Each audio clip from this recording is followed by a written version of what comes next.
Hello, everyone, and welcome to part 2 of Global Food Safety Resources' first ever interactive online interview.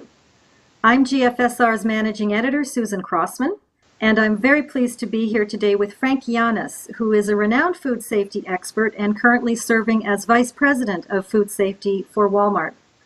Walmart serves more than 200 million customers around the world every week, making it the world's largest food retailer. Frank has himself earned many awards during his career, and he has served the cause of food safety as a past president of the International Association for Food Protection and a past vice chair of the Global Food Safety Initiative. Frank is an adjunct professor in the food safety program at Michigan State University, and he's the author of the books Food Safety Culture, Creating a Behavior-Based Food Safety Management System, and Food Safety Equals Behavior: 30 Proven Techniques to Enhance Employee Compliance. So Frank, thank you so much for joining us again today. Happy to be with you.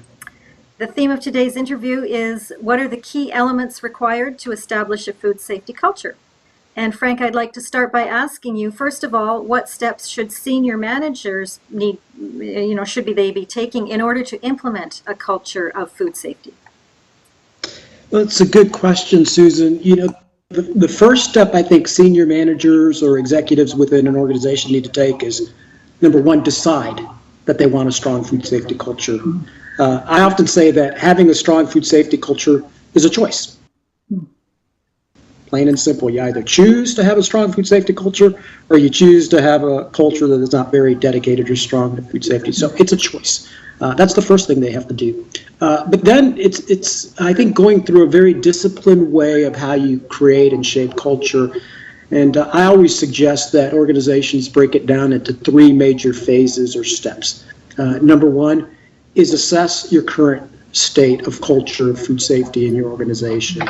So that's about going out and talking to people in your organization about food safety. How do they see it? Do they value and believe that it's important? It's maybe bringing in additional expertise or consultants or other areas in the organization to help you assess that culture. It's about looking at the measurements. Do you have the right measurements in place to gauge whether you have an effective food safety culture, or maybe even conducting some type of assessment? And so it's really assessing what's the current state, so you know where to start off and what are your opportunities. The second step or phase then is to start planning. And put together the plan on how are you going to strengthen culture around those real important key elements. Are we sure that employees at all levels of the organization know our expectations of them around food safety? Do we do enough training and education? Are we communicating? Are we reinforcing appropriately? And so you put together your action plan to strengthen your food safety culture. And then the last thing is the implementation phase, and you implement, and as you implement, you reassess and readjust as necessary. I often think that when it comes to food safety culture, I talk about it in terms of different phases. You could have a standard class organization, which means you're just like everyone else, and you're not really good at food safety and not really dedicated to it. You can have a best-in-class food safety culture, which is you're the best among similar type businesses. So if you're a retailer, you're the best among retailers, or if you're a chocolate manufacturer, the best among all chocolate manufacturers. And then I think most of us in this profession, and the true public health advocates, really want companies to aspire to have world-class food safety cultures, which means you're the best of the best, and anybody can learn from what you're doing, whether they're in your same line of business. And so that's how I recommend it be approached. So it's a matter of how profound does food safety culture permeate your organization? Is that kind of part of what that's about? Yeah, it's how profound it permeates. It's at all levels, but it's really about those core attributes that have to be in place for it really to be part of the culture. Excellent. I wonder if you could share with us some of the techniques that you've seen work successfully towards the establishment of a strong food safety culture.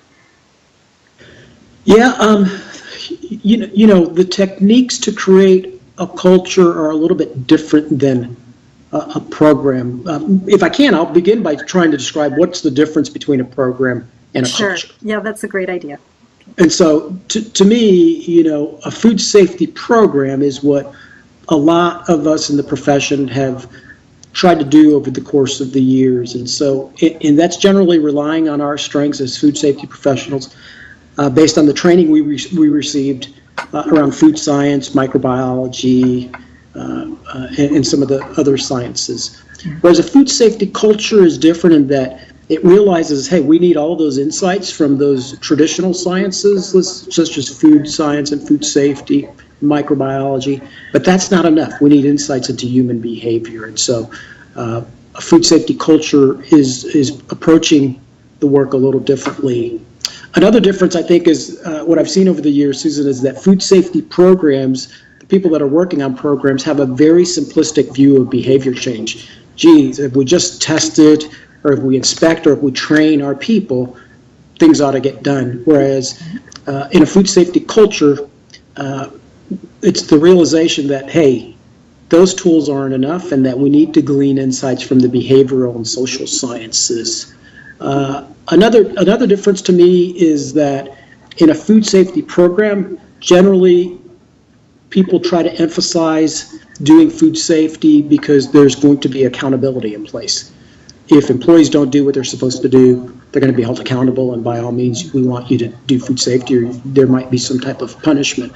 Whereas a food safety culture, to me, isn't about just creating accountability, it's about creating a responsibility. How do you approach work in a way so that people want to do food safety because it's the right thing to do, because they're responsible, not just because they fear being held accountable. And so there's a big difference.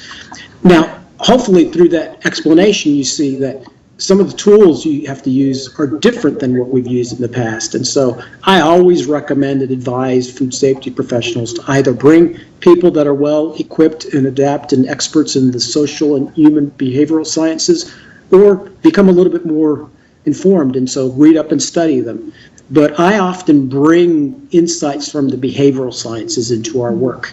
And just about everything that we do, I recommend, well, is it based on some type of proven behavioral science principle or strategy? Because if not, it's just our intuition that we think this is going to work, or it may not.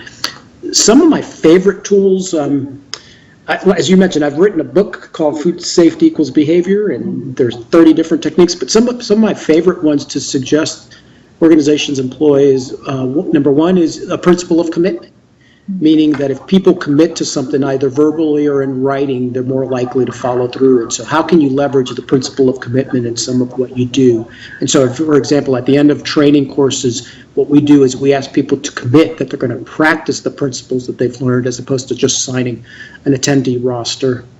Another principle is this principle of social norm, which is humans want to do what others do because we figure out that if everybody else is doing it, it might be the right thing to do. And so how can you leverage that in your food safety program, or not program, but culture? So for example, talking about food safety and giving statistics of the number of people that are doing it right, as opposed to the number of people that are doing it wrong. If the right is the majority, and that might mean that others will want to do it too, because guess what, everybody else is doing it. So example for hand washing, as opposed to saying in studies that we've seen published across the US that 25% of the adults don't wash their hands, maybe saying 75% of adults wash their hands after using the restroom. Let's get on with the remaining 25%. Another principle I'll share with you, a behavioral science principle that's a good one to leverage, is this principle of homophily, which means humans tend to listen to and believe people that are like themselves. And so rather than having the vice president or the CEO, for that matter, deliver training messages or important messages on food safety, can you have colleagues and peers that do the work deliver the message so that they're being more credible? And I could go on, yeah. But it is really understanding behavioral science principles and how you leverage them in your efforts. It sounds also as though it's important to integrate hard science and the soft science, really, to get the best of both. Yeah, so it's interesting that you say soft science, because that's what people often call it. I've literally been in conferences and I've told the story where people come up to me afterwards and say, Frank, you're at a hard science conference, in a room with, hundreds if not thousands of microbiologists, and you're talking about the soft stuff. And I often, kind of remind people, which is, when you work in organizations with a lot of people, for us with 2.2 million associates, it's the soft stuff that's the hard stuff. And so it's, writing HACCP plans, although important and complex in a science, we can do that, and we can get people to do that. Understanding hazards and risks, pretty good science and understanding that. But getting 2.2 million people to change behaviors, that's complex. Sometimes people say, this food safety culture, when you talk about it, Frank, it seems so simple. It's not rocket science. And I often say, yeah, it's not rocket science. It's harder than rocket science. Right. Well, it's obviously working for you. So this is quite impressive. Finally, my last question for today, Frank, is how does a company know when it has successfully established a food safety culture? What does that look like internally, and what do customers see when it's working well? That's a great question.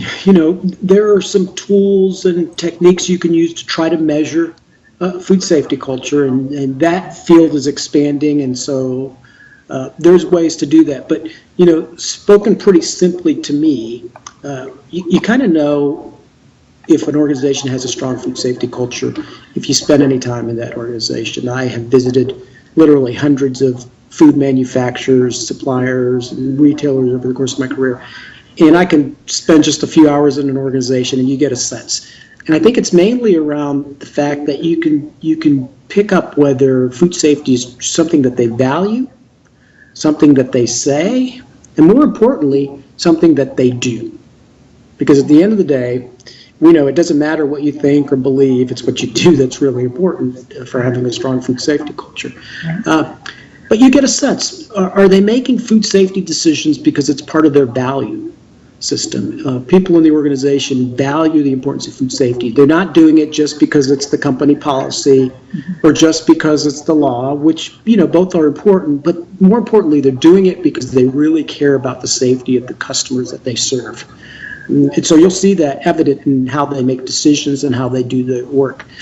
And what they say, I think, what people talk about generally is what's important to them. And so this issue of communication and culture being two sides of the same coin, if you work in an organization, you know what's important to your leaders by what they're talking about. And if they're not talking about or they're not communicating food safety, it's probably not part of their culture. And then lastly, what are they doing? Because you could say it's part of your values and belief system, you could talk about it, but if people aren't doing it, if they're not really habits and, part of everyday normal social norm behavior, it's not really part of their culture. So you can just observe, are people making the right choices at the right time at the right places? Are employees demonstrating the behaviors that are indicative of a food safety culture?